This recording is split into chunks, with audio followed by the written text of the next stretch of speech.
शैतानिर्रजीम बिस्मिल्लाहिर्रहमानिर्रहीम अस्सलामुअलैकुम वरहमतुल्लाहि वबरकातुहू। हाज़रीन और सामीन, कैसे हैं आप सब लोग। मेरा नाम आतिफ़ सलीम भट्ट है और मेरा ताल्लुक़ फ़ैसलाबाद पंजाब पाकिस्तान से है। आप सब लोग मेरा यूट्यूब चैनल देख रहे हैं। आप सबसे इल्तमास है कि आप सबको अगर मेरी वीडियोस पसंद आ रही हैं तो बराए मेहरबानी बेल आइकन पर प्रेस करें। इसके अलावा लाइक और कमेंट बॉक्स में भी अपने ख़यालात का ज़रूर इज़हार कीजिएगा। आप सबकी दुआएं मेरी ज़िंदगी का बहुत अहम असासा हैं। अपनी नेक दुआओं में मुझे भी याद रखिएगा। चलिए जनाब, आज के टॉपिक की तरफ चलते हैं। आज मुझे आप सबसे जिस बारे में बात करनी है वो कोर्ट में नोटिस की अहमियत के बारे में बात करनी है। इसकी आपने डॉक्यूमेंटेशन वाइज मिस मैचिंग किसी डॉक्यूमेंटेड एविडेंस फाइल से करवानी हो उसके बारे में वजाहत करनी है। और अगर एक चीज़ मिस मैचिंग हो जाए और कोई पर्सन उसके ऊपर एडवांस आर्गूमेंट कर जाए तो उसकी लॉ की नज़र में क्या अहमियत है उस बारे में मुझे वजाहत करनी है। जी जनाब, अब हम लोग गामज़न हैं अपने पहले स्टेप की तरफ। इसमें यह होता है कि सबसे पहले आप कोई भी केस की लॉन्चमेंट करते हो कोर्ट में तो ऑनरेबल सुपीरियर कोर्ट हो गया या ऑनरेबल जितने भी कोर्ट्स हैं वो किस चीज़ का ऑर्डर ग्रांट करते हैं, वो नोटिस का ऑर्डर ग्रांट करते हैं।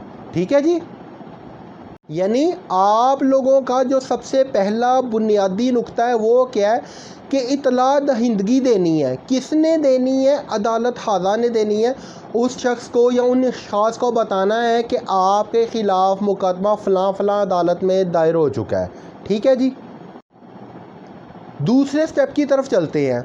इसमें क्या होता है, अदालत हाज़ा के जो सीनियर जजेज़ हैं वो इस चीज़ को केयरफुली वॉच आउट करते हैं कि जनाब जिसको इतला मिली थी वो अदालत आया है या नहीं आया। तो लिहाजा इन पैरामीटर्स को सामने रखते हुए हमारे अदालती निज़ाम में कितनी दफ़ा नोटिस की इशुएंस होती है जनाब अली, हमारे अदालती निज़ाम में 4 से 5 मरतबा नोटिस की इशुएंस होती है। यानी इतला दहिंदगान को इतला दहिंदगी तामील कुइंदा के थ्रू यानी अदालत के सर्विस प्रोसेसर के थ्रू दी जाती है। ठीक है जी, स्टेप नंबर 3 की साइड पे मूव ऑन हो। जैसे ही इतला पहुंच जाती है इतला दहिंदगान को तो उसके बाद कौन सा मरला दरपेश होता है जिसको साथ लेके तमाम स्टेक होल्डर्स ने चलना होता है। वो ये होता है कि वो अपनी अटेंडेंस यानी अदालत में अपनी हाज़िरी यकीनी बनाए। तो जब वन टाइम नोटिस की इशुएंस होती है ना तो एक पर्सन के 3 नोटिस जो है वो तैयार किए जाते हैं। एक ऑनरेबल सुपीरियर कोर्ट की कस्टडी में रहता है, सेकंड उस पर्सन को डिलीवर किया जाता है, थर्ड के ऊपर जो कोर्ट का सर्विसेज प्रोसेसर है वो अपनी रिपोर्टिंग करता है यानी रिमार्क्स लिखता है, लिख के देता है कि उसके बारे में क्या उसकी राय है, उसने उसे क्या कहा, उसने तामील को अच्छे तरीके से पाया तकमील तक पहुँचाया या नहीं पहुँचाया। मिसाल के तौर पर इसकी मिसाल हम इस तरीक़ाकार के मुताबिक समझते हैं। मेरा जैसा कि आप सब लोग जानते हैं कि आजकल अपील का केस चल रहा है ऑनरेबल सुपीरियर कोर्ट्स में। किसके अगेंस्ट चल रहा है? फ़रहान अली वग़ैरह के अगेंस्ट चल रहा है। यानी फ़रहान अली और इसके साथ दूसरे बहुत सारे लोग जो है उनके ख़िलाफ़ चल रहा है। तो मेरे केस में इतला दहिंदगी जो है वो कितनी मरतबा करवाई गई? मेरे केस में इतला दहिंदगी 5 मरतबा करवाई गई। 5 मरतबा रिपोर्ट्स किसकी फ़ेवर में आई? 5 मरतबा रिपोर्ट्स मेरी फ़ेवर में आई। हालांकि मैं वो शख्स हूँ जो पहले दिन ही जब मैं केस की लॉन्चमेंट करने गया था तो मैं सबूतों की फ़ाइल साथ लगा चुका हूँ। ठीक है जी, यानी किसकी फ़ेवर में आई? मेरी फ़ेवर में। अब सर्विसेज प्रोसेसर जो है इनकी 2 इकसाम है। एक तो ये होते हैं कि जिन्होंने इतला देनी होती है उनका काम होता है सिर्फ इतला तक। दूसरे कौन होते हैं? दूसरे वो होते हैं जिन्होंने अदालत हाज़ा के वारंट गिरफ्तारी लेकर उस पर अमल दरामद कराना होता है। तो इतला दहिंदगी में 5 मरतबा इनको नोटिस की इशुएंस हो चुकी है। इसके अलावा जो वारंट डिपार्टमेंट है वो कम अज़ कम 3 दफ़ा जा चुका है। 2 दफ़ा तो नाकाबिले ज़मानत निकले हैं, इससे पहले 1 दफ़ा बेलेबल वारंट निकले थे इनके 2/9/2024 को जो है, क्योंकि ये लोग डिलिबरेटली डिसअपीयर्ड थे। इसके अलावा मैं मैसिव डॉक्यूमेंटेड एविडेंस फाइल यानी मैं दस्तावेज़ात सबूतों की जो है उसका ढेर लगा चुका हूँ, अदालत की कस्टडी में मौजूद है। 31/7/2024 की मौजूद है। इसके अलावा जो रिमेनिंग थी वो 24/8/2024 की मौजूद है। ठीक है जी, यहाँ तक बात की समझ आ गई। तो इसमें जैसे ही डिफेंडेंट आते हैं, रिस्पोंडेंट्स आते हैं या उनकी तरफ से कोई लीगल काउंसिल आती है, वो किसी भी किस्म का रिटर्न रिप्लाई जो है यानी अपना दस्तावेज़ी जवाब अदालत में जमा करवाती है, तो उसका टकराव किस चीज़ से होगा? उसका टकराव सिर्फ पिटीशन से नहीं होगा, उसका टकराव होगा सबूतों वाइज दस्तावेज़ात के साथ direct. Point to be noted, कानूनी नुक्ता क्या है कि उसका टकराव किससे होगा? दस्तावेज़ात के साथ होगा। इसके अलावा जितनी भी रिपोर्टिंग है, किस किस चीज़ की रिपोर्टिंग है? इतला दहिंदगी की यानी नोटिस सर्वरर की, और इसके अलावा जो वारंट ब्रांच है उसकी जो रिपोर्टिंग है उसके साथ उसका टकराव होगा। पॉइंट नंबर 5 की साइड पे मैं मूव ऑन होता हूँ। अब मेरे केस में हुआ क्या कि ये लोग जानबूझ के, जैसा कि हम जानते हैं और जितनी भी कोर्ट की प्रीवियस प्रोसीडिंग्स हुई हैं डिफरेंट कोर्ट्स की, ये लोग जानबूझ के गैर हाज़िर हो जाते हैं, किराए के घरों में रहते हैं, इनके पास कुछ है नहीं, फ्रॉड कर रहे हैं रिस्पोंडेंट नंबर 3 के नाम से 0 पॉइंट से जो है। ठीक है जी, 0 को 0 पे डिवाइड कर दो, 0 से मल्टीप्लाई कर दो, 0 ही आएगा ना। खुद किराए के घरों में रहते हैं। तो उसमें ये है कि इनकी साइड से अगर कोई भी तहरीरी शक्ल में जवाब दाखिल कर देता है तो उसका असर क्या होगा? उसकी मैचिंग देखी जाएगी कि उसकी प्रॉपर मैचिंग हो रही है। कानून की नज़र में उसकी क्या अहमियत है? वो जवाब कानून की नज़र में मुतनाज़ा काउंट होगा। कैसे मुतनाज़ा काउंट होगा? जैसा कि मेरे केस की समाअत थी 26/10/2024 को। इन लोगों की जो लीगल काउंसिल थी वो खुद आई नहीं, वो क्लर्क ही आया था। लास्ट टाइम भी वो क्लर्क ही आया था। लीगल काउंसिल तो इनकी फ़िज़िकली अपीयरेंस ही नहीं होती उसकी जो है। ठीक है जी, कोर्ट के अंदर जो है उसने क्या किया, उसने इनकी तरफ से काउंसिल थी नसीर अहमद, उसकी तरफ से उसने अदालत हाज़ा में तहरीरी तौर पर एक मुतनाज़ा जवाब ऑनरेबल सुपीरियर कोर्ट में जमा करवा दिया। वो जवाब किसके गिर्द घूम रहा है? वो जवाब घूम रहा है कि जी इंतकाल हो गया था, बावजह फौतगी हम अदालत हाजिर नहीं हो सके। ठीक है, जबकि रिपोर्टिंग में क्या आ रहा है, और जो कैंडिडेट पर्सनल फॉर्म में आए हैं उन्होंने ऑनरेबल कोर्ट को क्या स्टेटमेंट दी है? उन्होंने ऑनरेबल सुपीरियर कोर्ट में ये स्टेटमेंट रिकॉर्ड कराई है कि रिस्पोंडेंट नंबर 1 से 3 ने, उसमें आते हैं फरहान अली, मोहम्मद सदीक, मंजूरा बीबी, कि जी मेरी मिसिस की तबीयत ठीक नहीं है, मेरा बेटा इलाज मुआवजा के लिए उन्हें नया लाहौर लेके गया है, और जितनी सर्विसेज प्रोसेसर्स की रिपोर्ट है, चलाए वो इंतहा दहिंदगान है, इतला दहिंदगान के अलावा जो वारंट ब्रांच है उनकी रिपोर्ट में भी यही लिखा है कि जी ये इलाज के लिए गए हैं। कहाँ गए हैं? नया लाहौर गए हुए हैं, जबकि वो कह रहा है वो फौतगी पे गए हुए हैं। तो ये वाज़िया तौर पे क्या आ रहा है? तज़ाद आ रहा है। जब तज़ाद आता है तो अदालत इस तरह के तहरीरी जवाब को मंजूर नहीं कर सकती, और ना ही उसके ऊपर बहस कर सकती है, और ना ही बहस करवाए भी तो वो काउंटरफेट में चली जाएगी, मिसमैचिंग हो रही है उसमें, और ना ही उनके नाकाबिले ज़मानत वारंट गिरफ्तारी जो है उसकी कैंसिलेशन कर सकती है, जो कि कानूनी पॉइंट है। क्योंकि टोटल सेक्शन है CPC के 158, वो क्या कह रहे हैं कि आपने दस्तावेजी सबूतों को फॉलो करना है। तो सबूतों के साथ उसका टकराव किस चीज़ का हो रहा है? मुतज़ाद हो रहा है। वो साफ पता चल रहा है कि वो झूठ बोल रहे हैं, उसकी कौंसल झूठ बोल रही है, वो क्लर्क आके एक्टिंग एंड ड्रामा करता है। अगली दफ़ा आएगा वो कहेगा जी कोई दरख्त में चढ़ा हुआ था, वो कल आ जाएगा फिर दोबारा, कल भी हेयरिंग है ना केस की, कल आके कहेगा जी मेरी कौंसल दरख्त में चढ़ी हुई है, मेरी कौंसल तो लाहौर हाई कोर्ट गई हुई है, टाइम वेस्ट करने आ जाएगा गधों की तरह जो है, एक्टिंग और ड्रामा परफॉर्म करके बताएगा।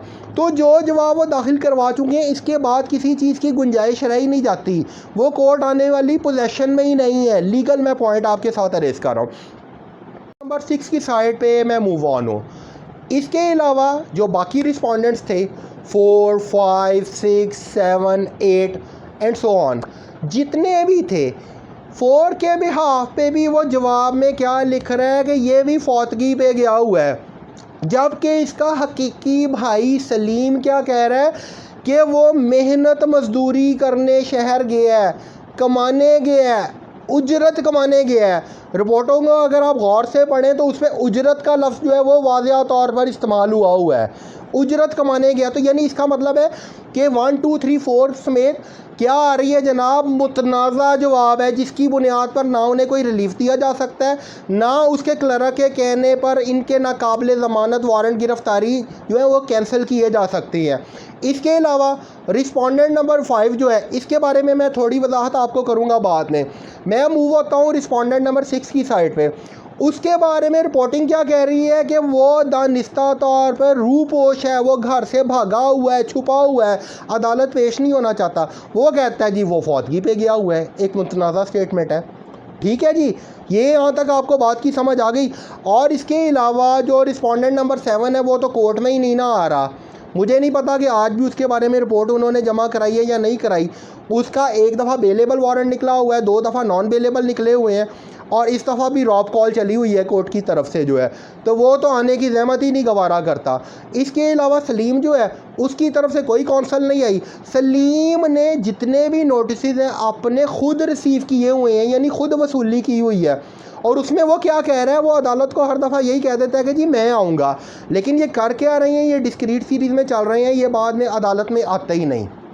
जी जनाब, अब आपको मैंने इनकी मुतनाज़ा दस्तावेज़ी जो सबूत इन्होंने कोर्ट में पेश किया था कोर्ट को गुमराह करने के लिए, तो उसके बारे में मैं आपको तफसीली वजाहत कर चुका हूँ।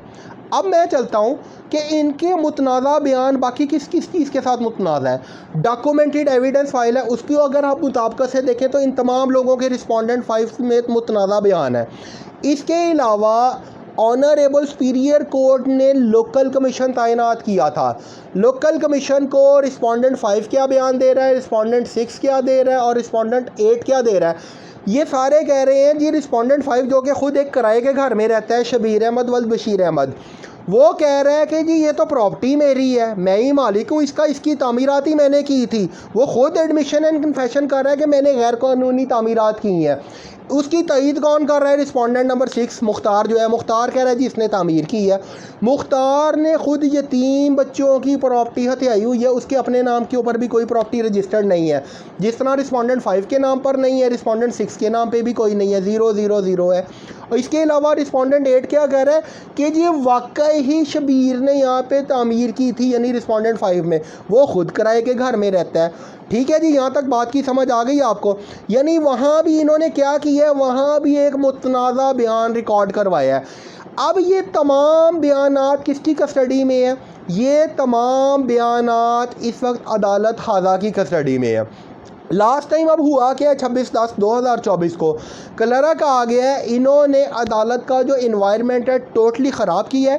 टोटली इन लोगों ने हसल एंड बसल क्रिएट की हुई थी। वहाँ पे जो है किसी का थंब इम्प्रेशन हो रहा है, किसी का बायोमेट्रिक हो रहा है, कौंसल इनकी साइड से कोई आ नहीं रही। बहरहाल ये बयान रिकॉर्ड हो गया। अब इसके ऊपर उनकी कौंसल अगर बहस भी कर जाती है तो उसकी वक़्त क्या है? ज़ीरो है ना, ज़ाहिर मुतनाज़ा बयान है, मुतनाज़ा बयान पे क्या वक़्त है। इसके अलावा जब नदीम ने मेरे ख़िलाफ़ केस किया था उसमें ये लोग कह रहे हैं इस प्रॉपर्टी का नदीम मालिक है, यानी किसी कोर्ट में ये कोई स्टेटमेंट दे रहे हैं, किसी कोर्ट में कोई स्टेटमेंट दे रहे हैं। सबूत इन्होंने आज तक अदालत में पेश ही नहीं किए अपनी मलकियत के, और सारे ये किराए के घरों में रहते हैं, ये प्लांटेड किए हुए पर्सन है। जी जनाब, अब मैं फेस नंबर 7 की साइड पे मूव ऑन हूँ। तो इन तमाम लोगों की अगर हम सर्विस प्रोसेसर के साथ देखते हैं सिविल नाज़र ब्रांच के, इसके अलावा सिविल नाज़र ब्रांच की वारंट रिपोर्ट्स के साथ देखते हैं, तो ये टोटली जो इन लोगों ने 2 सफ़ों का जवाब उस दिन दाखिल करवाया है वो मिसमैचिंग है। इसके अलावा इसकी दूसरी मिसमैचिंग किसके साथ हो रही है? दूसरी मिसमैचिंग जो लोकल कमीशन रिपोर्ट है उसको इन्होंने जो जवाब दाखिल कराया उसके साथ हो रही है। ठीक है जी, इसकी तीसरी मिसमैचिंग किसके साथ हो रही है? जो मैसिव डॉक्यूमेंटेड एविडेंस फाइल मैंने जमा कराई हुई है 31/7/2024 को, इसके अलावा 24/8/2024 को उसके साथ हो रही है। उसके अलावा वो मिसलीड और मिसगाइड करी जा रहा है ऑनरेबल सुप्रीमियो को। कौन? क्लर्क। क्लर्क क्या कह रहा है कि जी इनके नाकाबिले ज़मानत वारंट गिरफ्तारी जो है वो ख़त्म किए जाए। लास्ट टाइम वो एप्लीकेशन पे कर गया है, हालांकि जब एक बयान ही मुतनाज़ है उसकी वक़्त क्या है? उसकी वक़्त ज़ीरो है, ला की नज़र में, कानून की नज़र में ज़ीरो है।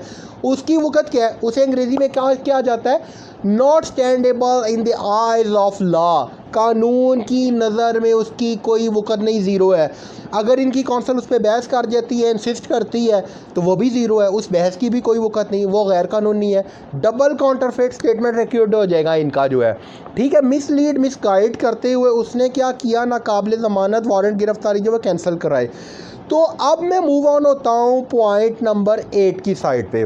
पॉइंट नंबर 8 में जनाब क्या है, आज मैं आपको बताऊंगा कि अदालत की तौहीन की कितनी किस्में हैं। वैसे तो अदालत हाजा की तौहीन की 3 इकसाम है। एक किस्म क्या है कि अदालत आपको बार बार हुक्मनामा जारी कर रही है, आप जानबूझ के अदालत नहीं आ रहे। दूसरा क्या है, दूसरा ये है कि आप अदालत आते हो, आप 2 सफ़ों का गैर कानूनी जवाब दाखिल करवा देते हो। इसके अलावा अदालत ने कोई कमीशन मुतय्यन की है, कमीशन को आप गैर कानूनी बयान रिकॉर्ड करवा देते हो, और उसके ऊपर आप फर्दर मिसगाइड करते हुए, जिस तरह कि इन्होंने किया लास्ट टाइम 26/10/2024 को, नॉन अवेलेबल वारंट्स जो था उसको उसने ख़त्म करवाया, बाकी सबके अगेंस्ट जो है ये करवा लेते हो। हालांकि उसकी तो वक़्त ही कोई नहीं है, वो तो ज़ीरो है, कानून की नज़र में उसकी कोई वैल्यू नहीं है।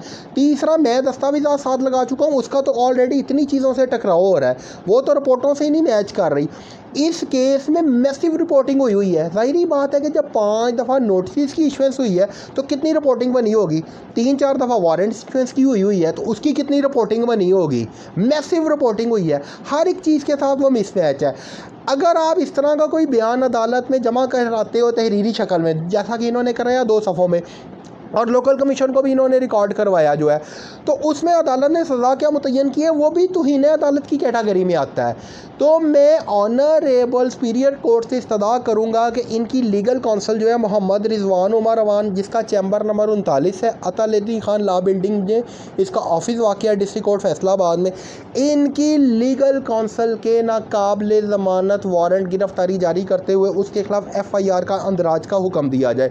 इसके अलावा जो दूसरी मुतनाज़ा कौंसल है, जिसने लास्ट टाइम अदालत हाजा को मिसगाइड और मिसलीड करते हुए जवाब दाखिल करवाया और ख़ुद कोर्ट में आया ही नहीं, फ़िज़िकल अपीयरेंस ही नहीं है उसकी जो है, नसीर अहमद, उसके ख़िलाफ़ भी नाकाबिल ज़मानत FIR के अंदराज का हुक्मनामा जारी किया जाए, या इन दोनों को 1-1 लाख की पेनल्टी हिट की जाए।